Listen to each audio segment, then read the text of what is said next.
RSS सरबराह Mohan Bhagwat ने मगरबी बंगाल के दारुल हुकूमत कोलकाता में बयान देते हुए कहा कि अगर आप आरएसएस को बीजेपी की ऐनक से समझने की कोशिश करते हैं तो एक बहुत बड़ी गलती है। उनका कहना था कि आरएसएस का मुआवजना किसी भी तंजीम से करना गलत होगा, इसलिए आरएसएस को समझने के लिए खुद आरएसएस को और उसकी खिदमात को देखना होगा।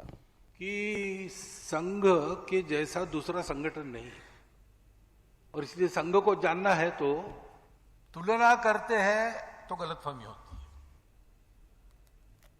हम लोग संचालन करते हैं गणवेश में, उसको देखकर अगर आप सोचने लगे कि एक पैरामिलिट्री ऑर्गेनाइजेशन है तो वो गलत हो जाएगा। इतनी सारी सेवा करते हैं स्वयंसेवक, 1,30,000 से ऊपर छोटे बड़े सेवा प्रकल्प संघ के स्वयंसेवक विभिन्न संगठनों के माध्यम से देश भर में बिना सरकार का पैसा लिए चलाते हैं। अब कोई भी कह सकता है कि संघ एक सर्विस ऑर्गेनाइजेशन है, तो गलती होगी। संघ के स्वयंसेवक आज विभिन्न संगठन